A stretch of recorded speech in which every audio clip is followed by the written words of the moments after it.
Reporter live देख रहे हैं आप। मैं हूं आपके साथ शिवम सोनी। रिपोर्टर लाइव में हम आपको दिन भर की तमाम महत्वपूर्ण खबरों से कराएंगे रूबरू।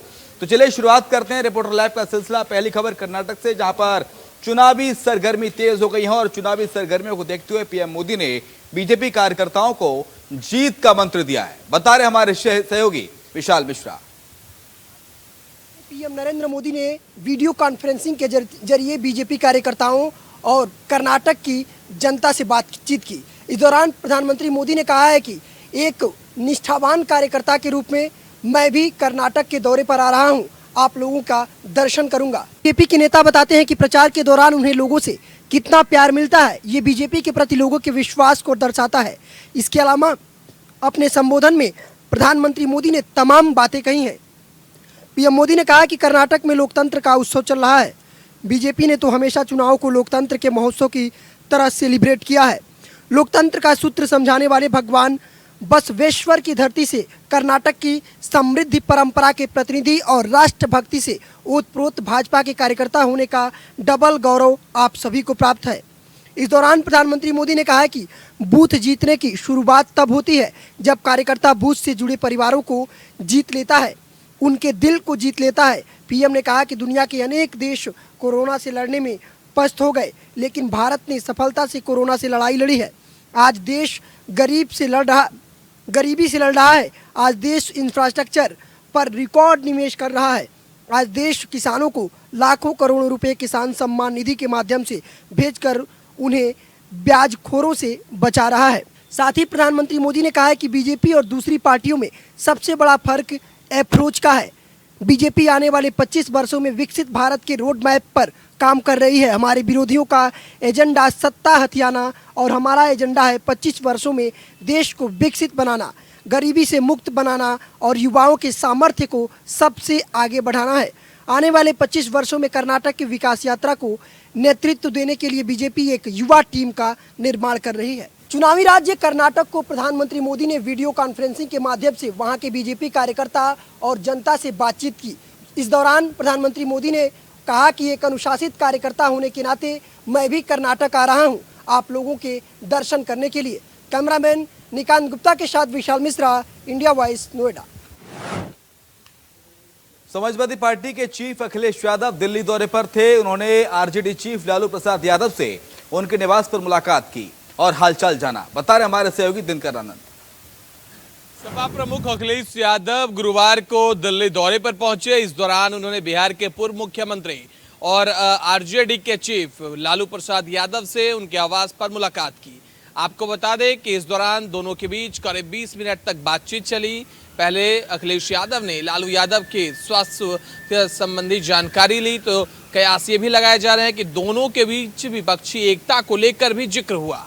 चर्चाएं ये भी है दोनों के मुलाकात के बाद कि क्या अखिलेश यादव और नीतीश कुमार और तेजस्वी यादव के बीच मुलाकात में कुछ बात बाकी रह गई, जिसे पूरा करने अखिलेश यादव स्वयं लालू प्रसाद यादव के आवास पहुंचे। वहीं दूसरी चर्चा यह है कि क्या अखिलेश यादव के पास कोई तीसरे गठबंधन या कोई नीतीश और तेजस्वी के विपक्षी एकजुटता को लेकर कुछ अलग राय है, इसको लेकर भी चर्चा करने के लिए क्या वो लालू प्रसाद यादव के घर पहुंचे। बहरहाल चर्चाओं का अंदेशा लगातार बना रहेगा। राजनीतिक गलियारों में लगातार विपक्षी एकजुटता की चर्चा लगातार चलती रहेगी। समय का इंतजार करिए, सब कुछ सामने आएगा। कैमरा पर्सन निकांत के साथ मैं दिनकर आनंद, इंडिया वॉइस। कुश्ती संघ के खिलाफ प्रदर्शन कर रहे खिलाड़ियों से मिलने के लिए आरएलडी चीफ जयंत चौधरी पहुंचे, उनसे मिलने। बता रहे हमारी सहयोगी दीक्षा। भारतीय कुश्ती संघ के अध्यक्ष ब्रजभूषण के खिलाफ खिलाड़ियों का धरना दिल्ली में जंतर मंतर पर लगातार जारी है। इस दौरान आज खिलाड़ियों से मिलने जयंत चौधरी जंतर मंतर पहुंचे। जयंत ने कहा कि गंभीर और संवेदनशील आरोप है, डर का माहौल बनाया गया है। सरकार को 3 महीने पहले ही खिलाड़ियों की बात माननी चाहिए थी। अब इस मामले में तुरंत केस दर्ज होना चाहिए। इसके साथ ही हरियाणा में कई खाप पंचायत के सदस्य भी जंतर मंतर पर धरना दे रहे खिलाड़ियों का समर्थन करने पहुंचे। वहीं आपको बता दें, इस कड़ी में भारतीय किसान यूनियन के राष्ट्रीय अध्यक्ष नरेश टिकैत भी जंतर मंतर पर धरना दे रहे खिलाड़ियों का समर्थन करने पहुंचे। इस दौरान उन्होंने कहा कि खिलाड़ियों के साथ न्याय होना चाहिए। ये बहुत शर्मनाक है कि देश के गौरव को न्याय के लिए धरने पर बैठना पड़ रहा है। ब्रजभूषण के खिलाफ तुरंत कार्रवाई होनी चाहिए। आपको बता दें कि इससे पहले बुधवार को बिहार के पूर्व राज्यपाल सत्यपाल मलिक ने धरना स्थल पर पहुंच के खिलाड़ियों का समर्थन किया था। इस दौरान मलिक ने कहा था कि ये बहुत बुरी स्थिति है कि देश का सम्मान बढ़ाने वाले खिलाड़ियों को न्याय के लिए अब सड़क पर बैठना पड़ रहा है। उन्होंने खिलाड़ियों का समर्थन करते हुए कहा कि सरकार को भारतीय कुश्ती संघ के अध्यक्ष भाजपा सांसद ब्रजभूषण शरण सिंह के खिलाफ केस दर्ज करना चाहिए। तो जंतर मंतर में बैठे खिलाड़ियों का धरना प्रदर्शन 5वें दिन भी जारी रहा।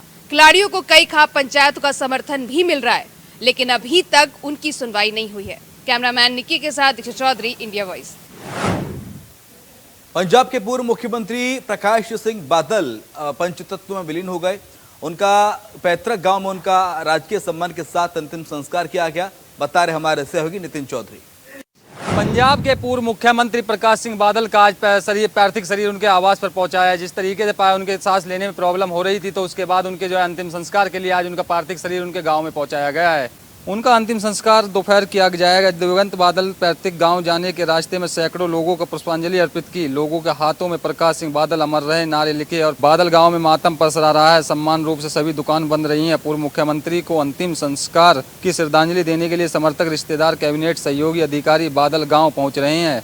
उनके निधन पर पंजाब सरकार का अलावा बिहार सरकार के राज्य शोक घोषित किया गया है। पीएम नरेंद्र मोदी ने हरियाणा के सीएम एमएल खट्टर, प्रकाश सिंह बादल के दोस्त और हरियाणा के पूर्व सीएम ओपी चौटाला, पंजाब के पूर्व सीएम चरणजीत चन्नी, एसजीपी के प्रमुख बीबी जागीर कौर, विजय रूपाणी, सुनील जाखड़ा सहित अन्य भाजपा नेताओं ने अंतिम दर्शन किए। मंगलवार रात बादल का निधन हो गया था। तो 95 साल के थे वो। 94 साल की उम्र तक राजनीति में सक्रिय रहे थे। 5 बार पंजाब के मुख्यमंत्री रहे। प्रकाश सिंह बादल ने श्रोमणी अकाली दल की स्थापना की थी। 2008 में उन्होंने अकाली दल की कमान अपने बेटे सुखबीर सिंह बादल को सौंपी थी।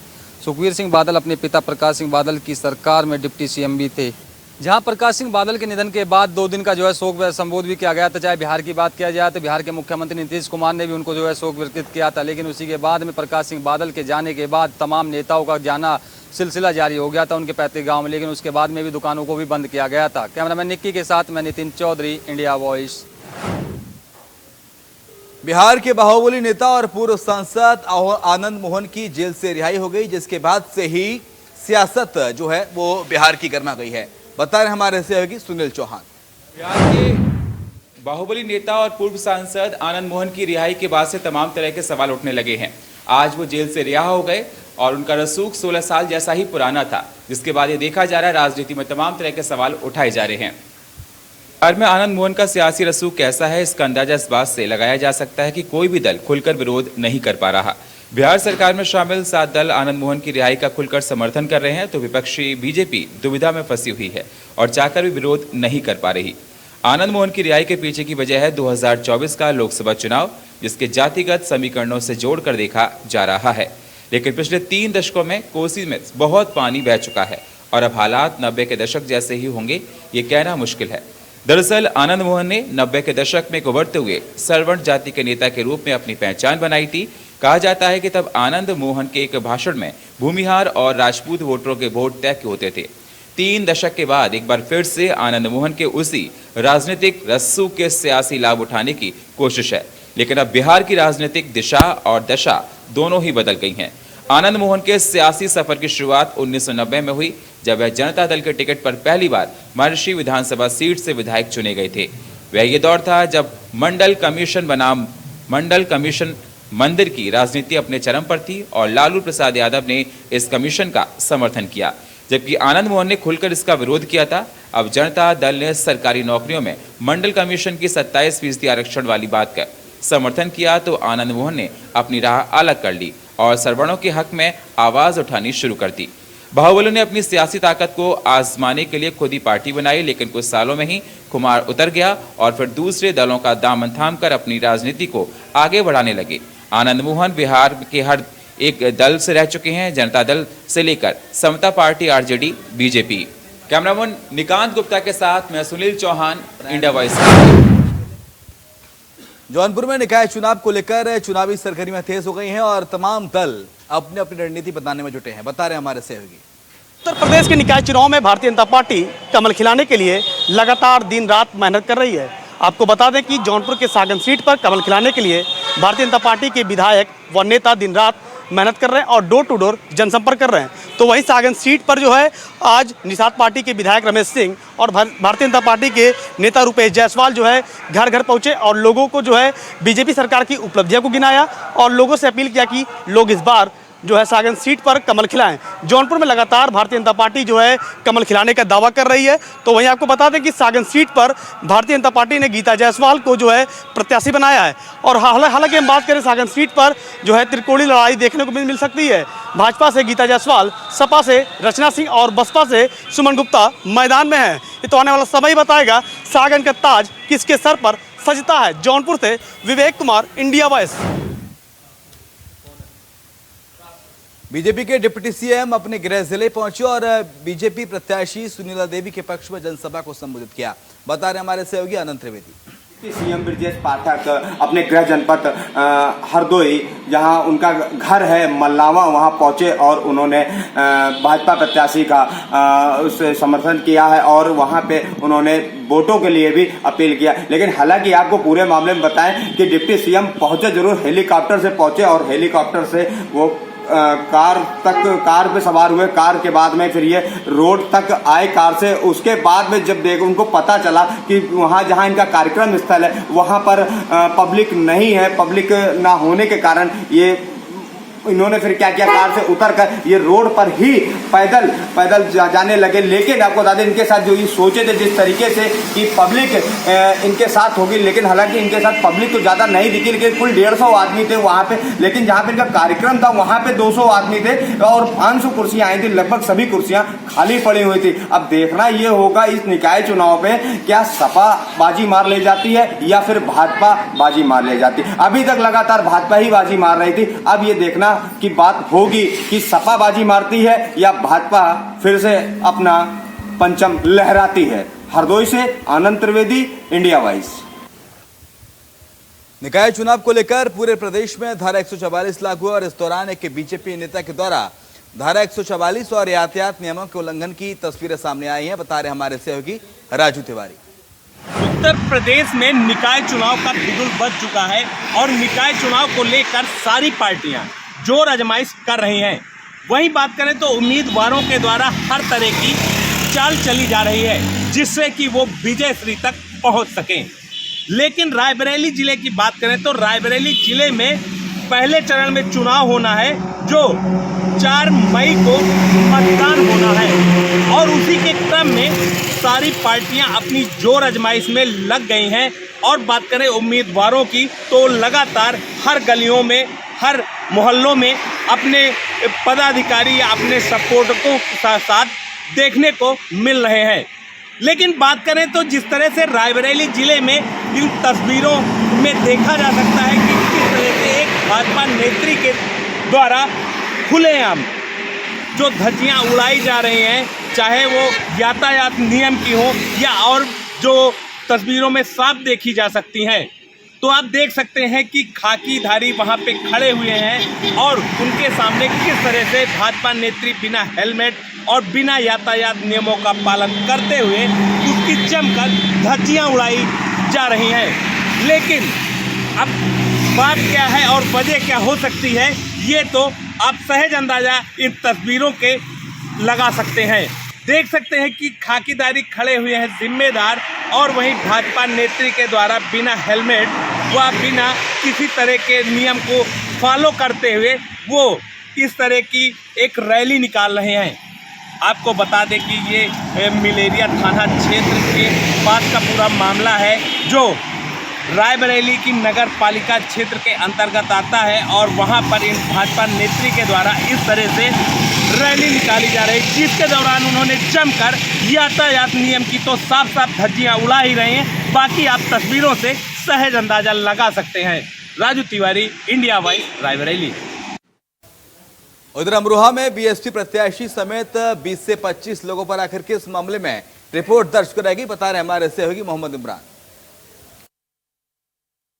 में इंडिया वॉइस की खबर का बड़ा असर हुआ है जहां पर आदर्श आचार संहिता की धज्जियां उड़ाने के मामले में पूर्व विधायक व बसपा प्रत्याशी और उसके 25 समर्थकों पर पुलिस ने मुकदमा दर्ज किया और कार्रवाई करने की बात कही है। पूरा मामला अमरोहा जनपद की गजरोला नगर पालिका का है जहां पर गजरौला नगर पालिका से बसपा प्रत्याशी राजेंद्र देवी के आवास पर अवैध तरह से यानी आचार संहिता का उल्लंघन करते हुए शराब परोसी जा रही थी। शाम ढलते ही बसपा प्रत्याशी का आवास में खाना बन जाता था, जहां पर वोटरों को लुभाने के लिए शराब परोसी जा रही थी, जिसके बाद वहां पर इंडिया वॉइस ने खबर को प्रमुखता से दिखाया, जिसके बाद खबर पर संज्ञान लेते हुए जनपदीय अधिकारियों ने इस पर संज्ञान लिया है और पूर्व विधायक हरपाल और उसकी पत्नी राजेंद्र देवी जो बसपा प्रत्याशी और उनके 25 समर्थकों के खिलाफ आदर्श आचार संहिता के उल्लंघन में मुकदमा दर्ज कर लिया। साथ ही इसमें बिना अनुमति के कार्यालय चलाने का भी जिक्र किया गया है, जिस पर गंभीर कार्रवाई करने की बात कही है। अमरोहा से इंडिया वॉइस के लिए मोहम्मद इमरान की रिपोर्ट।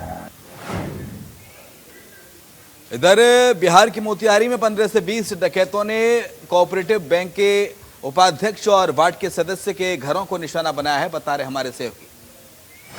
चंपारण में 5 दिनों के अंदर डकैतों ने 5 जगह बड़ी डकैती करके वहां से फरार हुए। वहीं कल देर रात्रि श्रीपुर गांव में वार्ड सदस्य के घर में घुसकर कल देर रात्रि 10 से 15 डकैतों ने घर में घुसकर लोगों को पहले बंधक बनाकर घर से पैसा लूटा, सामान लूटकर, सोने चांदी लूटकर फरार।